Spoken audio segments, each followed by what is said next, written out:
service to all of you is what I've been dreaming of doing actually since I first discovered yoga, which was through Shivananda in 1997.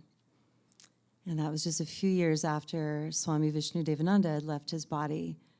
And so I was in upstate New York, and it's all everyone talked about was him. And I just wondered where exactly I had just landed. I had no idea. And so I did the teacher training 2 months later. So I have sincere compassion for everyone going through the teacher training right now. And that's why when you're eating lunch, I quiz you about what is Hatha Yoga or what is Maya. And I know it's a lot that you're going through, but I'll tell you, it has totally changed my life. And I want to offer you a story as well. Swami Swarupananda, as well as Sri Vasana, who was in the film that we all watched a few days ago. Those were my teachers. And the teacher training is about 150 people. And it was huge. And there was word out that we might have to get called on to chant. And suddenly my heart raced. I went from the front of the room to the back of the room for every satsang. And I was thinking if I hid, that maybe they'd forget about me and I wouldn't get called on. And I didn't get called on for so long. I'm thinking, I think Swami Swarupananda forgot about me. This is good. I won't get called on. And so it's the day before graduation. There's many families coming in from all over. So now the ranch up in upstate New York is maybe 300 people. And they're like, last but not least, Michelle, will you please lead the next chant? I'm like, oh my gosh. Oh no. And truly, me finding my voice in that moment and having that clarity of knowing it's what I wanted to do with my voice, knowing I wanted to be moving, I wanted to be motivating, I wanted to inspire others with sincerity and with refinement, and especially with voice. And to be honest, that was a complete train wreck, what I did. It was absolutely not the best. And I was very ashamed and so nervous and sweating and shaking, and my voice was very high. And then afterwards, I'm thinking, oh my gosh, I don't even know if I'm going to graduate from the teacher training after that. I can't even speak in front of people. And so then I asked Swami Swarupananda, can I please have a spiritual name? Because that was a train wreck. Maybe that will help me to have a spiritual name.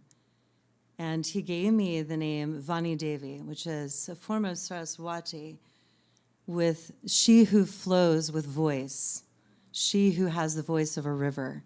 And I'm thinking, did he go to that one chant that I led? I don't think he heard it correctly, because it was, is he certain about this? And then we learned about this word Shravana, which is written up here. Shravana means to listen, but it's also not just anatomical listening. It's more about inner listening. And it was in that moment that I really felt like, wow, maybe there's something to this. Maybe he heard something, obviously, that I can't hear. And he saw beyond the fear and beyond the ego and beyond the over-identification of being in Maya. And he saw something in me that he believed in me and believes in all of us. And I just wanted to offer you that story. If someone, one person, ends up believing in you, or you believe in them, it could change their entire frequency and their entire mission. And they could change directions. That name that he gave me pivoted me for the rest of my life.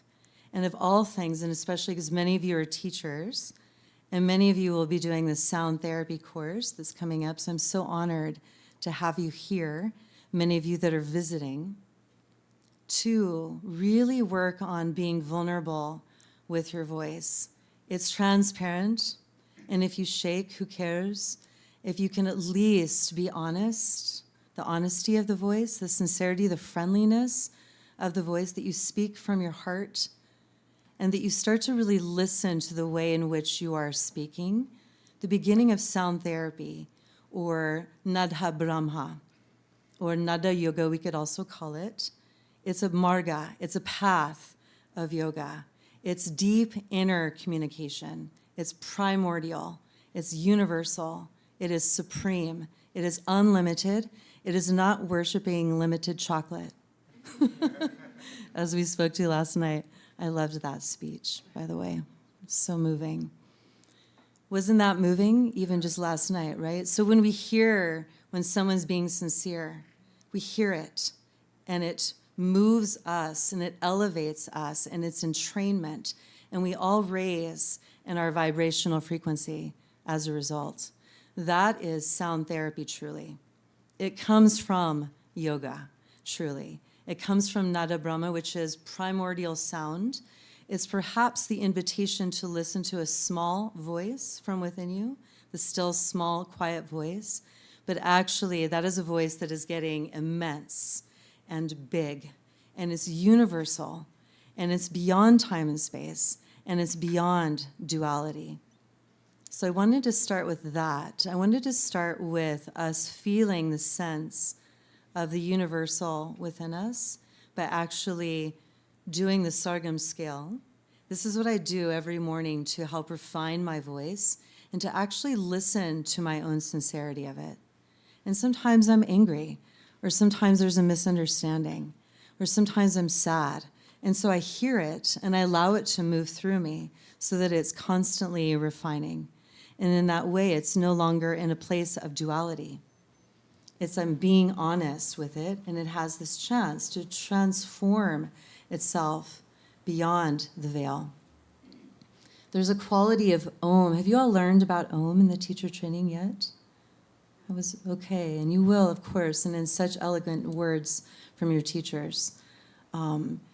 Beauty to the symbolism of Om. So if you can think of yourself, like if you see the symbol that looks like a 3, and this could be so many things. This could be Sat Chit Ananda, or it could be the 3 doshas.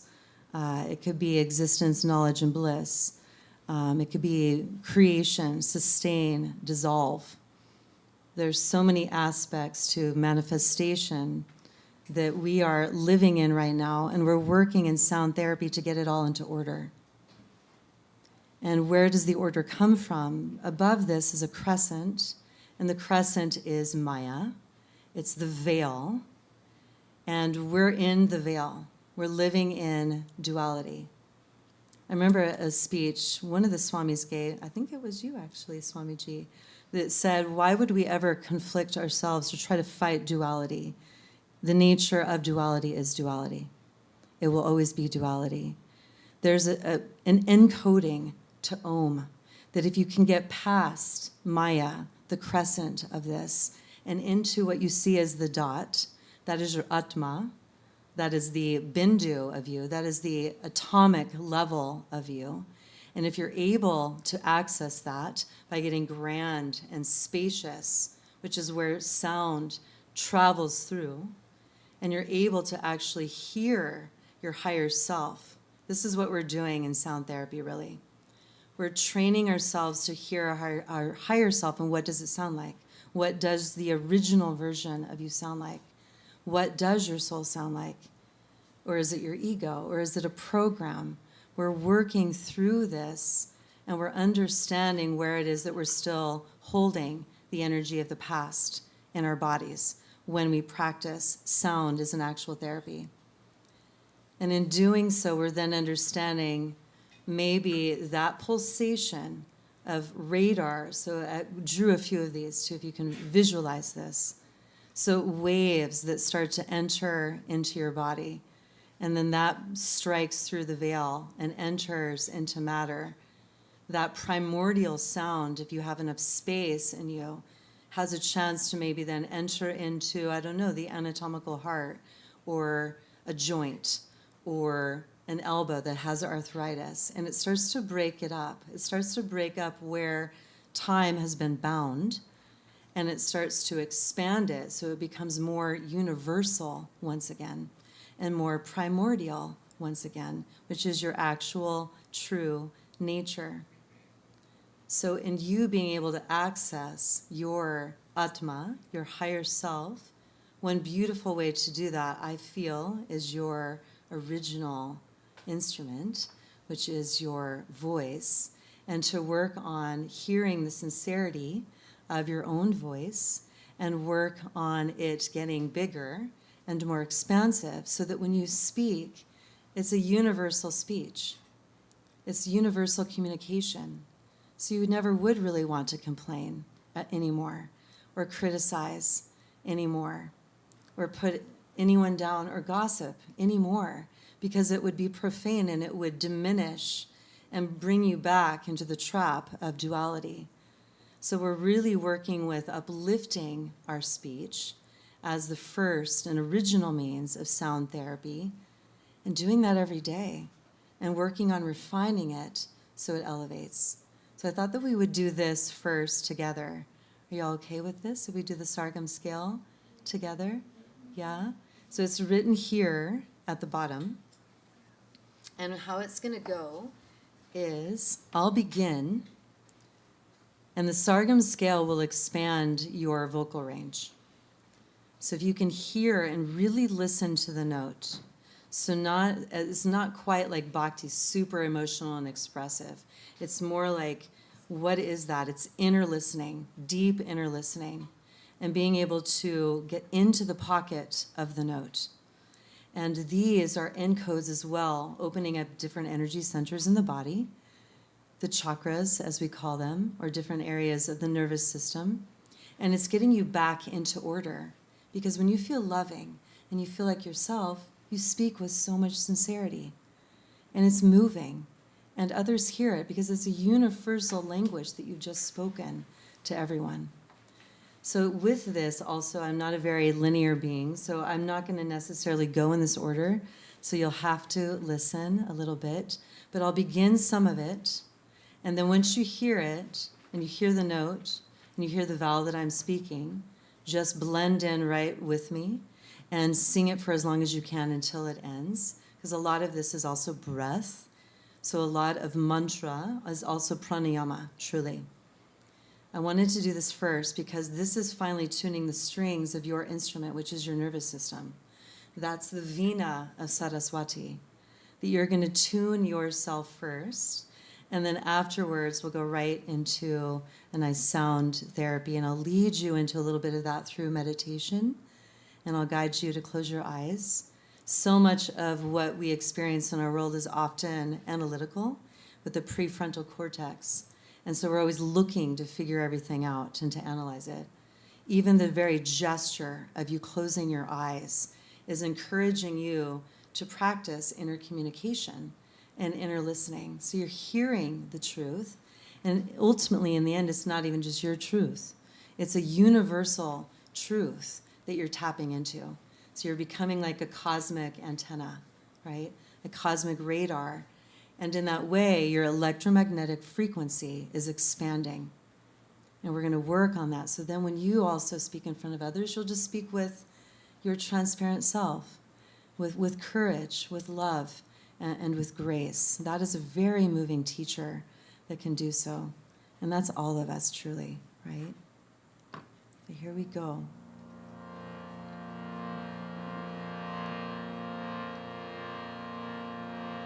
I would encourage you as well to feel relaxed in the pelvis so that you're not just singing with your throat. To drop the diaphragm down and to begin the voice from the area of the abdomen so that you're truly getting into all the strings of your instrument. A lot of this is also breath. Getting expansive with your breath and inner listening, inner ears, Shravana.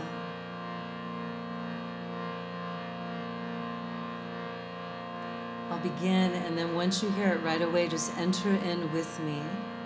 And however long your breath goes, or the sa is where we'll start, goes, just allow it to be. It's a practice to finely tune and refine your voice.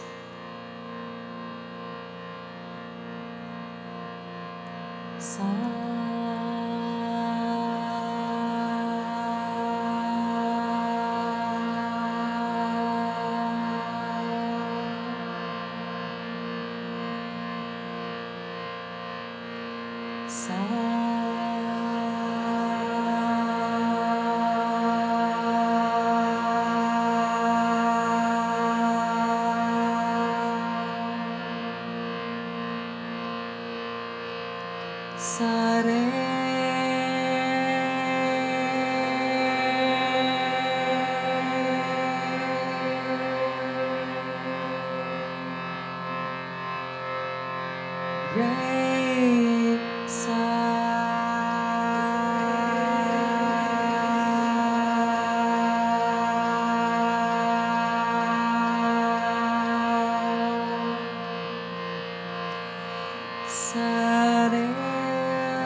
The practice of noise reduction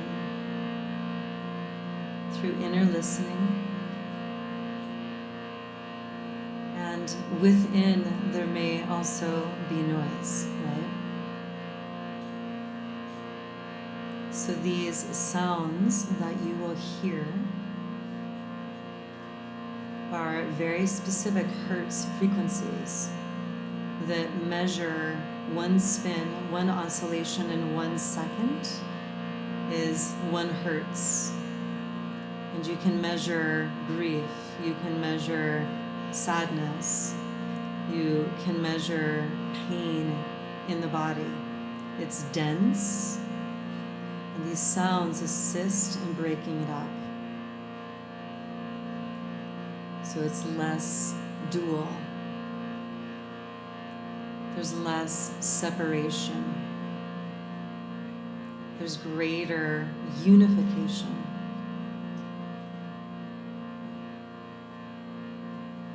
And to all of you, especially that served your guru, especially this past week, with so much diligence and love, this especially also goes for you. Please receive.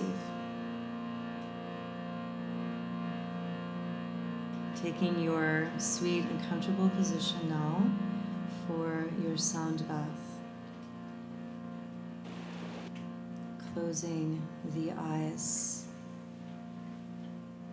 as to prioritize inner listening. Light that turns into sound, sound that turns into matter. Sound therapy will reverse this. Matter turning into sound. Sound turning into light. Illuminating your consciousness and your very being. Begin the inner listening experience. Evenness in your breath. Spacious, the Akasha. Universal. There's universality in your body. There's a place that you can identify with that is non-dual. The atomic nature of your origin as connected to the divine creator.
river is flowing,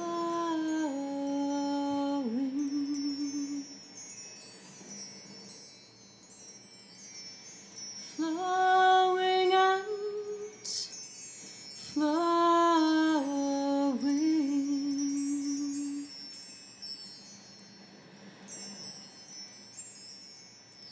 The river is flowing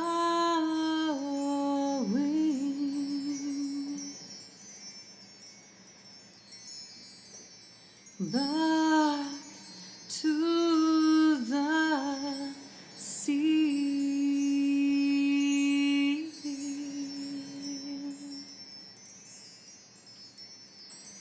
Mother, carry me, your child. I will always be.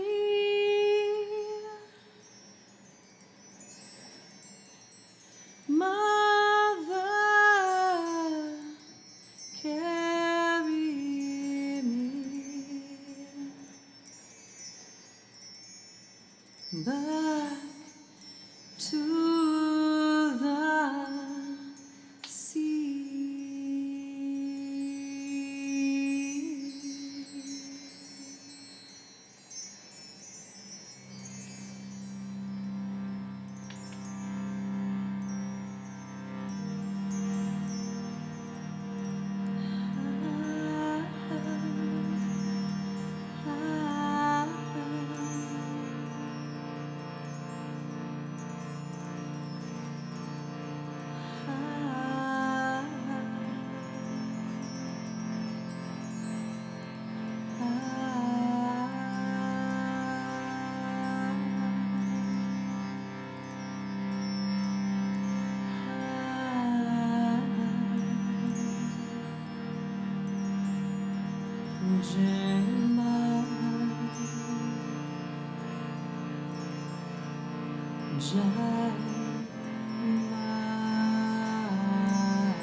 And exhaling deeply.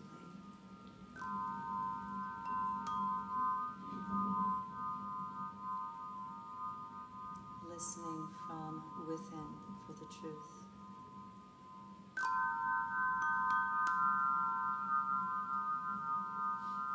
Unlimited is your nature.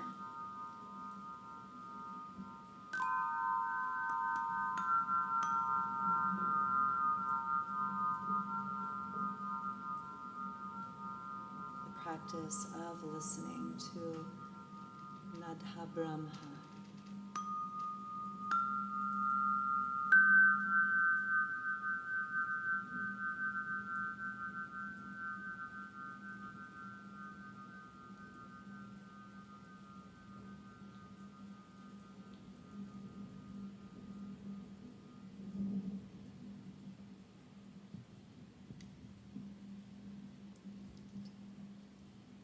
Thank you all very much.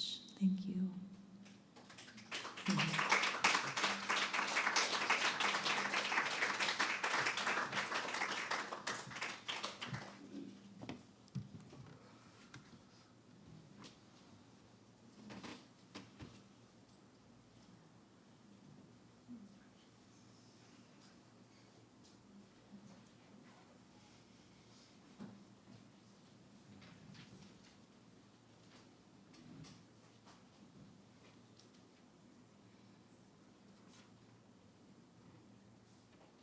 I would like to thank very much Swan Michelle for the bath.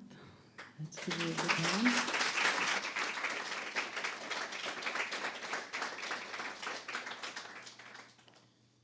So, welcome back to consciousness. And we'll go over the announcements and the schedule. The workshop with Swan Michelle will be tomorrow at 12 noon in the Annapurna Devi house. And this is a sound therapy introduction and healing journey, which will include lecture, vocalization, and a sound bath. The sound therapy lecture will highlight the electromagnetics of the heart that are affected by hertz frequencies and mantras that increase the heart field, followed by tuning the voice with the Sargam scale and a heart mantra.